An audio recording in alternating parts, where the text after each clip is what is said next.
For 5 years, I took my family on luxury vacations. You deserve a break, they said, then sent me to a fake hotel, while they relaxed in the real one. So I called the manager and watched them get escorted out. You ever have one of those moments where everything just clicks? Not in a good way, but in that gut punch, slow motion kind of way that makes you realize just how stupid you've been?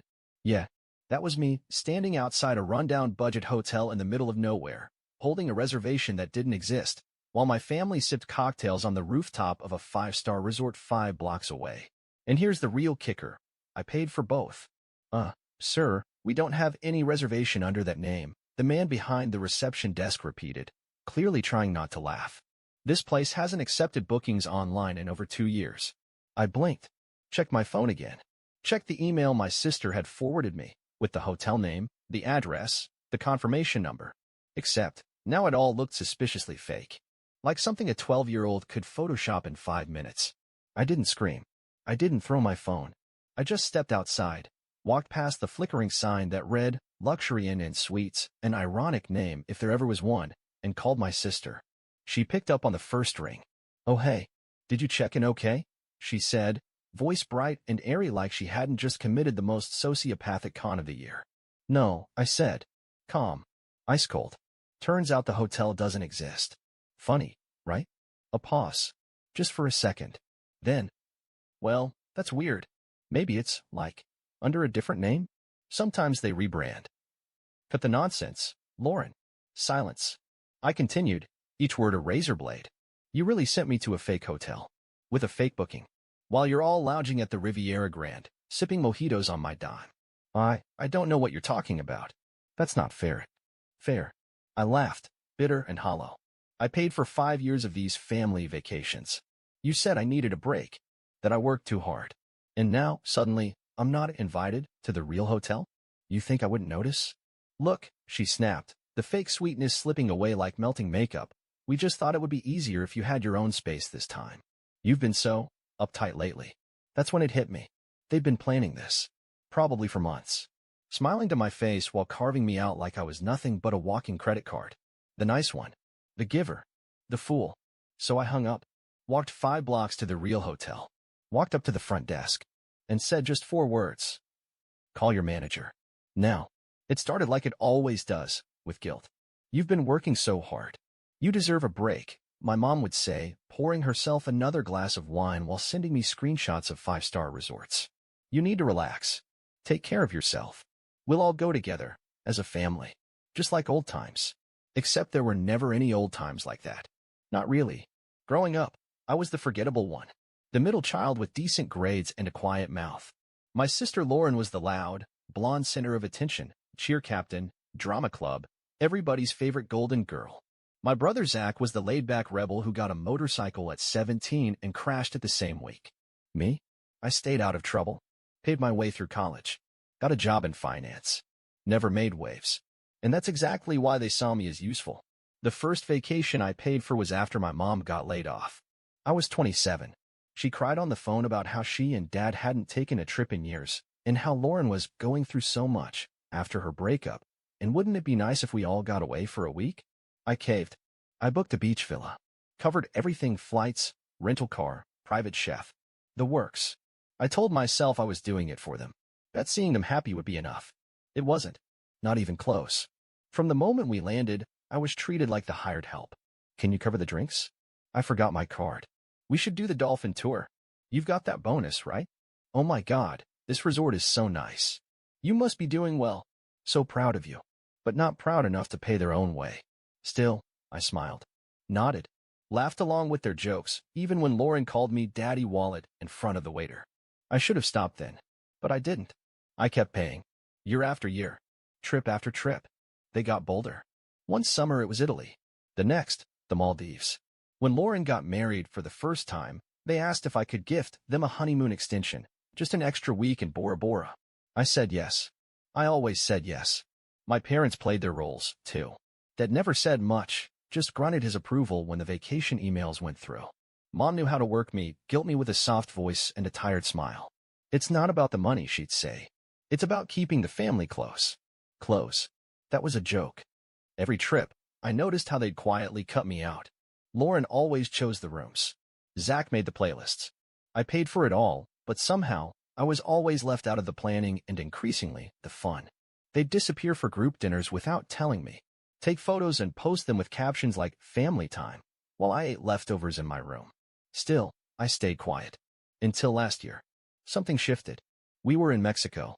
I had paid for a suite big enough to house a small wedding party. But one night, I came back from a solo swim and found my name off the dinner reservation.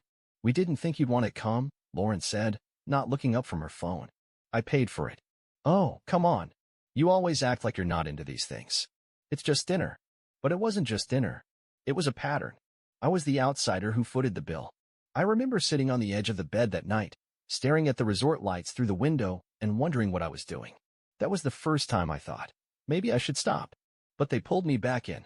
Lauren called in March this year. She was going through her yoga and manifestation era and said we needed another reset trip. Some deep bonding. She said she'd plan everything, just like old times. Just send me your card, she chirped. I'll take care of all the logistics. Trust me. And like a fool, I did. $11,372. That was the total. Flights, rooms, activities, spa treatments. I transferred everything to her and told myself I was being generous. Helpful. A good brother. But something felt off this time. She kept dodging questions about the itinerary. Sent me the hotel info late. Said I'd be staying in a different wing of the resort because of availability issues. And when I landed, there was no driver. No check-in under my name. No real reservation.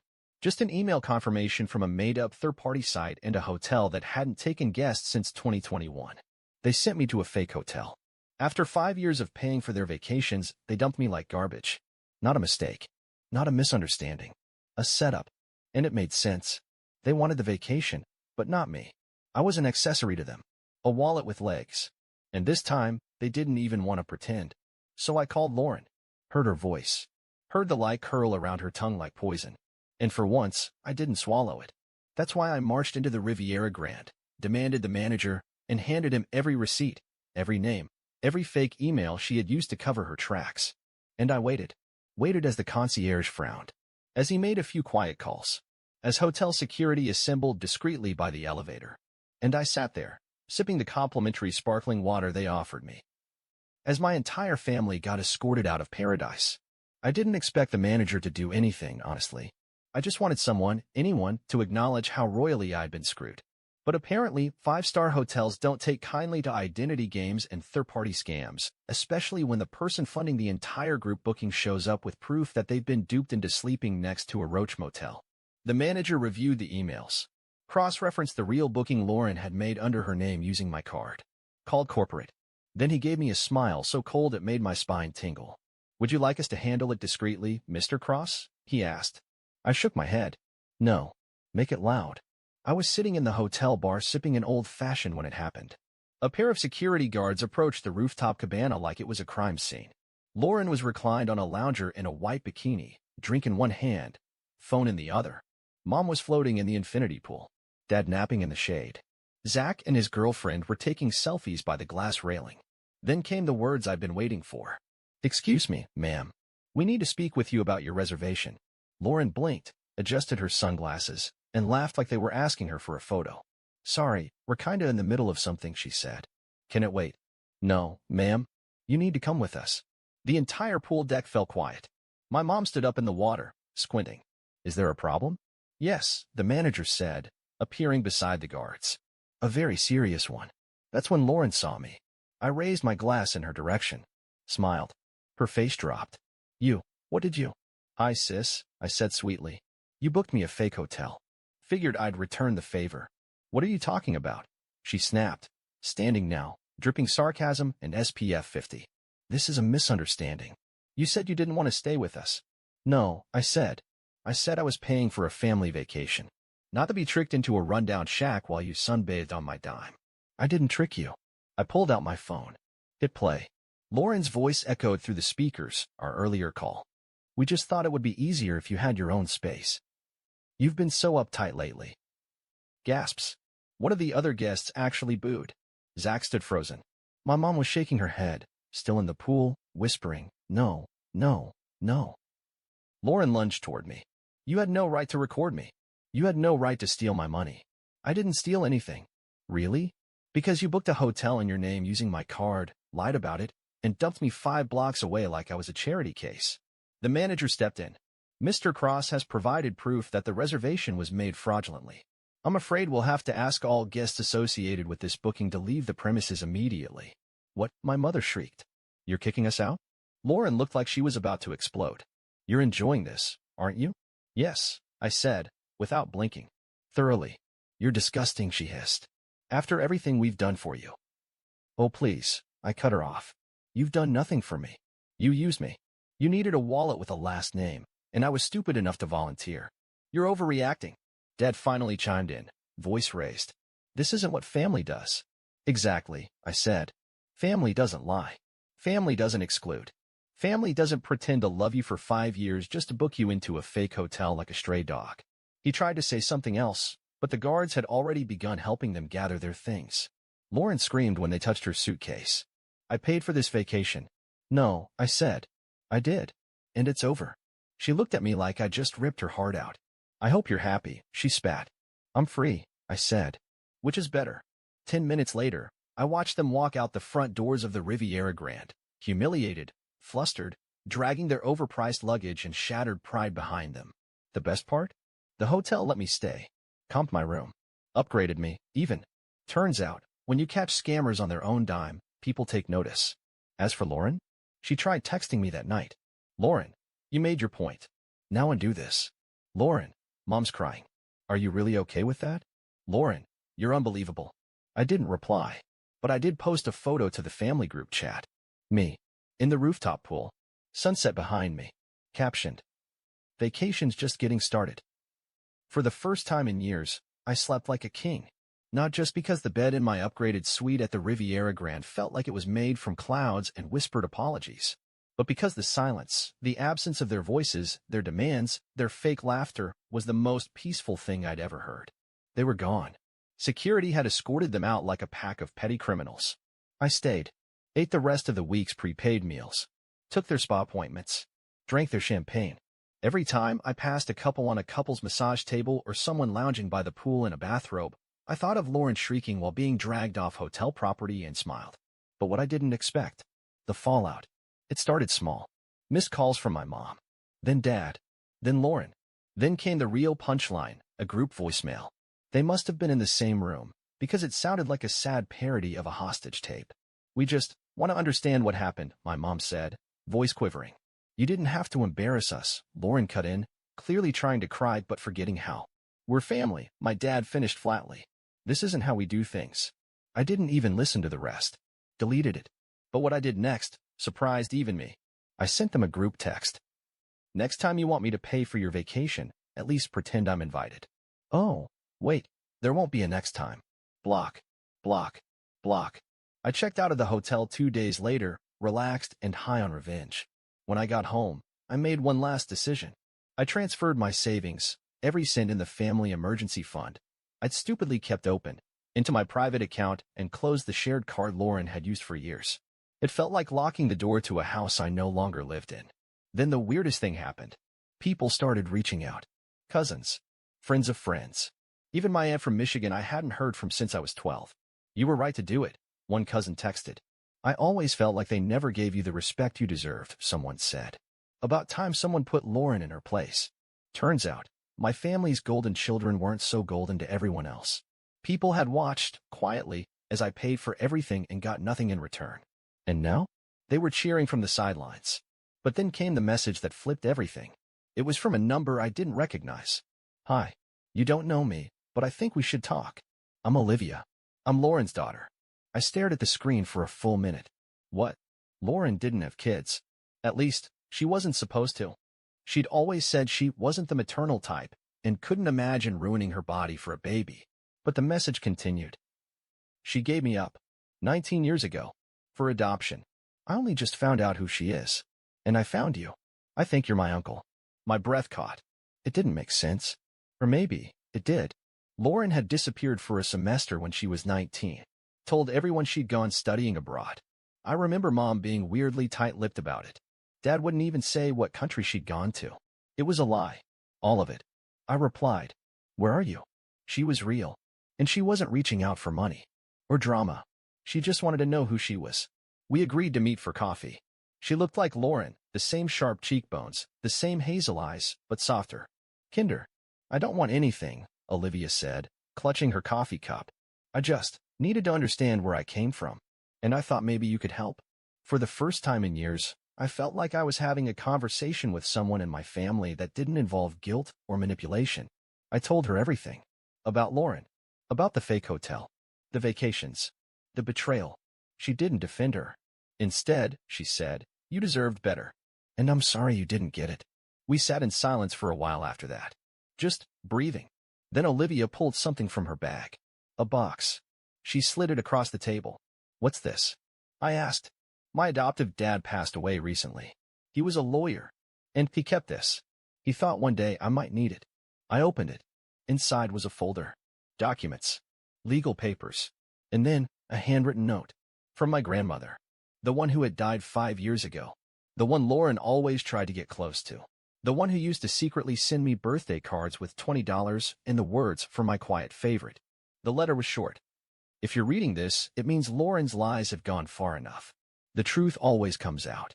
Everything I had, the inheritance, the house, the land, it goes to William. Because he's the only one who never asked for anything. He just gave. I stared at the words, my hands shaking. Wait, this was real? I whispered. Olivia nodded. Lauren fought it. Hard. Told my dad you'd never show up to claim it. That she'd take care of it. He didn't trust her. So he kept this safe. I couldn't believe it. While I was paying for their flights and massages, Lauren had been hiding my inheritance and doing everything to keep it hidden. I looked at Olivia. Why are you giving this to me? She shrugged, smiling. Because it's yours. And just like that, the final piece of the puzzle clicked into place. They didn't just use me. They stole from me. And now? Now it's my turn. 2 weeks later, I stood in the same lawyer's office where Lauren had once lied through her perfectly whitened teeth. This time, it was my appointment. Olivia sat beside me as Mr. Callahan, her late father's partner, handed me the full breakdown. My grandmother's assets were substantial. A house in upstate New York, 2 undeclared investment accounts, and a hefty inheritance she'd left specifically for me. Estimated total value, $2.3 million. And all of it had been intentionally concealed. Your sister, the lawyer said, not even trying to hide the contempt in his voice, used fraudulent statements to convince the probate office you had waived your claim. She forged your signature. She even filed a sworn affidavit saying you were mentally unstable and unwilling to manage finances. My jaw clenched so hard it cracked. Lauren didn't just fake a hotel reservation, she tried to erase me from the family legacy. Can we go after her? I asked. Mr. Callahan smiled. Already did. 2 days later, she was served. Fraud, forgery, financial abuse, civil damages. But that was just the warm-up. Next came the forensic audit. Every charge on my shared card. Every transaction tied to vacations, family expenses, dinners I wasn't invited to, and spa visits I never booked. Every time they used my name, my money, my silence, it became evidence. And the number added up fast, $186,904.11. I made sure the lawsuit included my parents and Zach. Because they knew. Maybe they didn't sign the documents, but they definitely had no problem spending the money. They tried to deny it at first. Tried to guilt me. We're your parents, Mom cried on a Zoom call. This is humiliating. No, I said. What you did was humiliating. This is justice. Dad tried the old card, the calm voice, the disappointed tone. Is this really what you want? To sue your own family? You're not my family, I said.